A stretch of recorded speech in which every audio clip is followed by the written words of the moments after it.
செல்ல குட்டீஸ், welcome to குட்டிச்செல்லம் channel. குட்டீஸ், நாம இன்னைக்கு 3ஆம் வகுப்பு தமிழ் பாட புத்தகத்துல இருந்து கவிஞர் கண்ணதாசன் எழுதிய தமிழ் அமுது அப்படிங்கிற பாடலை பார்க்கலாமா? வாங்க. தோண்டுகின்ற போதெல்லாம் சுரக்கின்ற செந்தமிழே, வேண்டுகின்ற போதெல்லாம் விளைகின்ற நித்திலமே, தோண்டுகின்ற போதெல்லாம் சுரக்கின்ற செந்தமிழே, வேண்டுகின்ற போதெல்லாம் விளைகின்ற நித்திலமே, உன்னை தவிர உலகில் என்னை காக்க பொன்னோ பொருளோ போற்றி வைக்கவில்லையம்மா, உன்னை தவிர உலகில் என்னை காக்க பொன்னோ பொருளோ போற்றி வைக்கவில்லையம்மா. பாடலின் பொருள் என்னன்னு பார்க்கலாமா? வாங்க.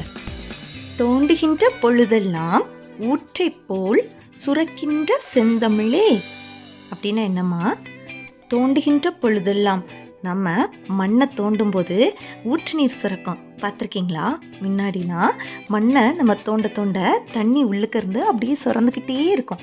அதே மாதிரி நம்ம தமிழ் மொழியிலையும் தோண்ட தோண்ட நிறைய நூல்கள், இதிகாசங்கள், பாடல்கள் அப்படின்னு சுரந்துக்கிட்டே இருக்குமா. நிற்கவே செய்யாது, குறையவே இருக்காது. நீங்கள் எவ்வளோ தேடி தேடி பார்த்தாலும் நம்மளோட தாய்மொழியாகிய செந்தமிழ் மொழியில் சுரந்துக்கிட்டே இருக்குது அப்படின்னு கவிஞர் கண்ணதாசன் சொல்கிறாரு. அப்புறம் என்னம்மா? வேண்டுகின்ற போதெல்லாம் விளைகின்ற நித்திலமே. என்ன அர்த்தம்? நித்திலம்னா முத்து. முத்து எங்கே கிடைக்கும் சொல்லுங்க? கடல்ல சிப்பிக்குள்ள முத்து இருக்கும், அப்படி தானே?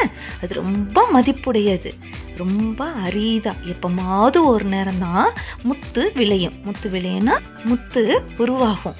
ஆனால் தமிழ் மொழி மட்டும் எனக்கு எப்பெல்லாம் தேவைப்படுதோ அந்த முத்தளவுக்கு மதிப்புடைய தமிழ் மொழி குறைவில்லாமல் கிடைத்துக்கிட்டே இருக்கு அப்படின்னு சொல்றாரு. அடுத்த வரிகள் என்னம்மா? உன்னை தவிர என்னை காக்க பொன்னோ பொருளோ போற்றி வைக்கவில்லையம்மா அப்படின்னா என்ன? உன்னை தவிர, இந்த உலகத்தில் உன்னை தவிர என்னை பாதுகாக்க, என்னை காப்பாற்ற எனக்குன்னு நான் பொண்ணையோ பொருளையோ, காசோ பணமோ தங்கமோ எதையுமே சேமித்து வைக்கல.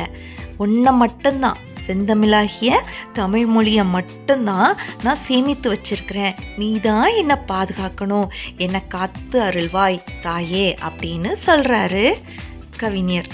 அடுத்த வீடியோவில் பார்க்கலாம். தேங்க்யூ, பாய்.